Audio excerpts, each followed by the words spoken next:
Há mais de 13 bilhões de anos, uma explosão deu origem ao universo. Desde então, o ser humano é fascinado pelas estrelas, os planetas e tudo que cerca a Terra. Mas como as escolas e os professores abordam o tema? O Ciências Sem Limites, que começa agora, fala sobre educação em astronomia e o Observatório Astronômico Lionel José Andreato, situado no campus da Unesp de Bauru, que atrai milhares de curiosos todos os anos. O Ciências Sem Limites está no ar. Como vocês puderam ver, o assunto de hoje é o Observatório de Astronomia da Unesp, conhecido como Lionel José Andreato, que é nosso colega aqui na TV Unesp, e também o assunto ensino de astronomia no Brasil. Para falar sobre o assunto, ao nosso lado está o professor Rodolfo Lang, do Departamento de Física da Faculdade de Ciências do campus de Bauru da Unesp. Professor, obrigado pela presença no Ciências Sem Limites. Eu que agradeço, é um prazer estar aqui. Vamos falar um pouco então sobre o Observatório Didático de Astronomia Lionel José Andreato, é nosso colega aqui, uma pessoa extremamente competente que leva o nome no observatório. Queria que o senhor falasse um pouco sobre a história, sobre os serviços oferecidos, as oportunidades que a comunidade e estudantes têm em frequentar o observatório. Antes de a gente entrar nesse assunto, nós queremos saber sobre a sua trajetória acadêmica. Sim, eu fiz a graduação em Santo André, né, na época onde eu morava, e a pós-graduação na área de licenciatura em ciências, né? E aqui em Bauru, na Unesp, eu fiz a pós-graduação, o mestrado e doutorado, aqui no programa de pós-graduação em Educação para a Ciência. Tudo na área de física? A minha defesa de tese, da dissertação de mestrado, foi na área de educação em astronomia especificamente. Quer dizer, então a sua vida inteira foi ligada a ver os céus, as estrelas e os planetas? Desde pequeno fui meio lunático, assim. E hoje o senhor também ministra aula na pós-graduação aqui no Ensino para a Ciência? Sim, eu estou na pós-graduação, né, no programa de Educação para a Ciência, e trabalho lá com as disciplinas voltadas para o ensino de astronomia e pesquisa em educação em astronomia. A gente trabalha lá com os alunos nesse aspecto, né? Agora, a disciplina astronomia para o curso de graduação ou pós-graduação que o senhor ministra? Eu ministro também na graduação, né? Eu tenho a disciplina optativa aí de astronomia. Então tem na graduação como optativa e na pós-graduação também é uma disciplina específica de educação em astronomia. Se fala em educação em astronomia, para quem está nos vendo, para quem está em casa nos vendo, o senhor pode dar uma explicação de o que é visto, o que é estudado nessa disciplina optativa? Sim, a gente, além de trabalhar os conteúdos, né, de astronomia propriamente ditos, né, planetas, estrelas, galáxias, a gente procura também abordar aspectos de ensino desses temas, né?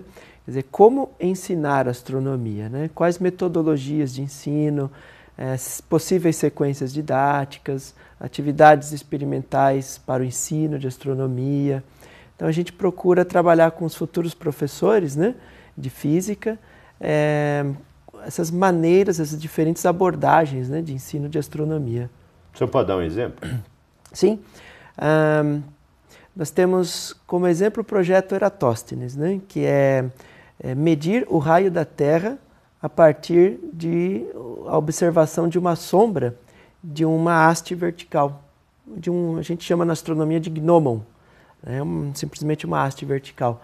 Então, a partir de uma atividade simples, usando um lápis mesmo, né, vertical, numa posição no chão plano, então duas escolas distantes de 400 quilômetros, por exemplo, eles podem, a partir da medida da sombra desse lápis, calcular com regrinha de 3 o diâmetro do planeta Terra, que foi o que o grego Eratóstenes fez há muitos anos atrás, né? Então, eles repetem esse experimento, aprendem astronomia, os movimentos dos astros, especificamente do Sol, né?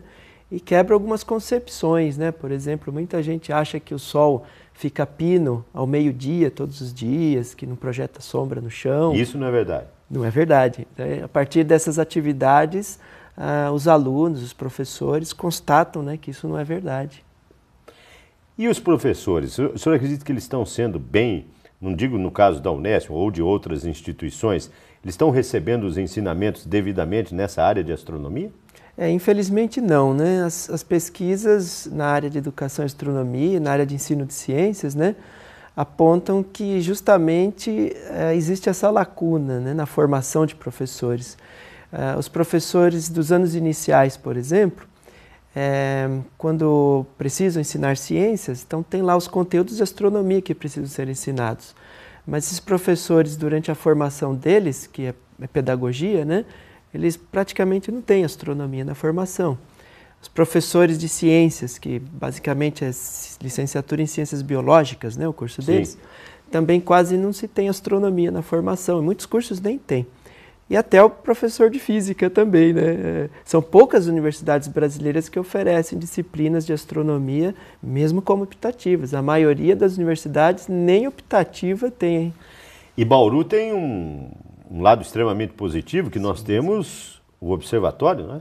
Pois é, então, o Observatório Didático de Astronomia, né, começou como um projeto da professora Rosa Scalvi, né? Então, graças aos esforços, né, da professora e do grupo que ela coordenou, então hoje a Unesp tem esse observatório que desenvolve diversas atividades, né, para professores, para alunos da Unesp, alunos de ensino médio, ensino fundamental, público em geral. Bom, no próximo bloco nós vamos falar especificamente sobre o observatório didático, os inúmeros serviços oferecidos não só à população, como também tem uma carreta móvel, né? Que viaja aqui pela redondeza, né, professor? Agora, ainda sobre educação em astronomia do Brasil, constantemente vocês oferecem cursos a profissionais, alunos e professores, né? Sim, sim. A gente tem procurado organizar, né, esses momentos, né, formativos, cursos de curta duração, às vezes curso de um dia apenas, oficinas, mini cursos, né, voltados justamente para poder tentar sanar um pouquinho, né, desse problema da falta de astronomia no ensino. Essa carência, né? A carência, as pessoas chegam assim com muitas dúvidas, né, dúvidas até que a gente considera como básicas, que poderiam ter sido abordadas durante o tempo que ele era aluno, né, enquanto ele estava na escola, né. E existem conceitos enraizados também, errôneos? Ah, sim, a gente tem visto, né, nas pesquisas em educação e astronomia muitos conceitos errôneos, né. A gente costuma chamar de concepções alternativas, né. Para não dizer que foi ensinado errado, né, professor? Pois é, exatamente. Muito bem. No próximo bloco, nós vamos falar especificamente sobre o laboratório e sobre cursos e sobre sua área de pesquisa. O assunto de hoje, como vocês estão vendo, é o Observatório Didático de Astronomia Leonel José Andreato, aqui da Unesp, e o ensino de educação em astronomia para os professores. Se você quiser contactar o pesquisador, o professor Rodolfo Lang, o e-mail aparece aí na sua tela, rlang, do jeito que está escrito, né, com H no final, @fc.unesp.br. Se você quiser contactá-lo via Departamento de Física, www.fc.unesp.br, clique em Departamentos, Departamento de Física, Corpo Docente, você também entra em contato com o professor. Ciência Sem Limites vai para um breve intervalo e volta já já.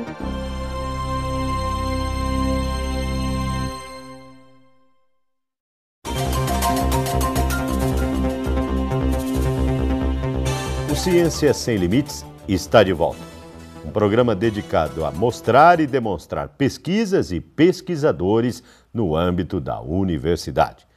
Ao nosso lado, nosso convidado desta semana, o professor Rodolfo Lang, Departamento de Física da Faculdade de Ciências do campus de Bauru da Unesp. Ele atua na área de astronomia, desde criança, sempre observando o céu. Professor, o senhor é um dos coordenadores responsável pelo Laboratório Didático de Astronomia, que está localizado lá no IPMET, aqui no campus da Unesp. Eu queria que o senhor contasse para quem está nos vendo e não tem ainda o conhecimento, as atividades oferecidas pelo observatório. Ah, sim. Nós temos alguns projetos, né, específicos lá, atividades tanto voltado para o público, leigo, né, comunidade em geral, como atividades específicas para professores e para alunos, né? Então, nós temos algumas oficinas de construção de telescópios, de lunetas, nós temos atividades práticas, né, voltadas para o ensino de astronomia. Nós temos atendimento ao público, né, que acontece uma vez por mês. Nós temos palestras, nós temos um hall de exposições, né, com equipamentos, mostrando como funciona alguns instrumentos, né, de astronomia. Nós temos embaixo um jardim astronômico, né, com algumas maquetes em escala, atividades lúdicas infantis voltadas para o ensino de astronomia e diversos telescópios, né, que ficam montados lá à disposição do público. Inclusive um deles é self-service, né? A própria pessoa visitante manuseia o telescópio lá, né? E além disso tem cursos também para professores, né? De vez em quando a gente oferece alguns cursos de formação continuada, né, de curta duração, para professores e para a comunidade também. O Observatório ele tem um site, o senhor pode destacar, vai aparecer agora aí na tela? Sim, é o www.fc.nesp.br/observatório. Ali tem as informações necessárias dos cursos, quem está nos vendo agora pode adentrar ali e interagir, né, professor? Sim, tem muito mais informações do que eu consigo falar aqui. Agora, nós vemos que essa divulgação científica é fantástica, né? A população, ela tem carência em saber sobre ciência, sobre essa parte científica? Ah, sem dúvida. A gente percebe, né? A gente lida com o público lá no observatório e a gente nota essa carência, assim. Além disso, os resultados das pesquisas, né, de ensino de ciência, educação e astronomia mostram também que existem muitas concepções, né, muitas ideias de senso comum. As pessoas chegam lá no observatório perguntando sobre buracos negros, né, morte de estrelas, ano-luz, seres extraterrestres. Né? Quer dizer, tudo que passa em filme da parte científica, que não é na parte científica, né? Uhum. Eles perguntam. Ah, sim, eles têm muita dúvida. Eles assistem, né, tipo, filmes, assistem notícias, né, leem alguns artigos em jornal, então fica sempre aquela dúvida, né, aquele questionamento. E quando buscam informações na internet, acabam ficando com mais dúvida ainda, porque nem sempre as informações são confiáveis, né? Então, e a única referência assim, na nossa região que poderia dar, né, esse tipo de informação sobre astronomia é o nosso observatório. Claro. Né? Então, inclusive, nós estamos vendo imagens do observatório. Vocês, já ficou tradicional, pelo menos uma vez por mês, os meios de comunicação aqui da cidade e região estão noticiando e vocês recebem uma grande quantidade de gente, né? Ah, sim, são milhares de visitantes por ano, né? Teve um sábado que chegou quase 500 pessoas, né? Eu estive num sábado que chegou a quase 700 pessoas. Né? Então. Então é uma audiência e as pessoas elas chegam lá querendo ver Júpiter, Marte. Ah, sim, eles querem ver tudo que eles sabem de astronomia, eles querem enxergar, né? Até buraco negro eles querem observar, o que não é possível. Né? Não existe, né? Não dá para ver, né, pelo telescópio. Né? Agora, essa carência é natural face à formação também, né? Sim, então, apesar dos documentos oficiais do MEC, né, que mostram que precisa ser ensinada astronomia na educação básica, os professores, infelizmente, não têm essa formação necessária, né? Então, essa carência existe justamente por um problema de formação, né, dos professores. Nós estamos vendo imagens de uma carreta móvel. Como é que funciona esse serviço também prestado por vocês? Essa carreta é o projeto do Observatório Móvel, né, que é coordenado pela professora Rosa, e ele atende uma região em torno do observatório num raio de 100 quilômetros. Então, aquelas cidades mais distantes que não conseguem vir até o observatório vai até a cidade, né, atendendo, levando os telescópios, levando palestras, projeções em telões. Quer dizer, a prefeitura que quiser ou que se interessar, basta entrar no site e fazer o contato? Perfeito, basta... Tem algum custo elevado, alguma coisa? Ou... Não tem custo algum. O interessado deve providenciar o transporte para a carreta, né? Quer dizer, a carreta está aí, só não tem o cavalo que eles falam, né? É, falta o cavalo. Aí a prefeitura arca com o cavalo e chegando lá é energia elétrica e tal. E vocês ficam quanto tempo nas cidades? Em geral a gente fica um dia, né? Passa a noite, né? Apresentando as palestras, montando os telescópios, né? Dependendo do local, a gente volta no mesmo dia, né? Perfeito. O assunto de hoje, Observatório Didático de Astronomia, aqui da Unesp, do campus de Bauru, Leonel José Andreato, que deu o nome, que é um pesquisador também nessa área, bastante atuante. E também Educação em Astronomia no Brasil. Ao nosso lado, o professor Rodolfo Lang, do Departamento de Física da FC aqui de Bauru. Se você quiser contactá-lo, o e-mail dele aparece aí na sua tela. rlang@fc.unesp.br. Ciência Sem Limites vai para mais um breve intervalo e volta já.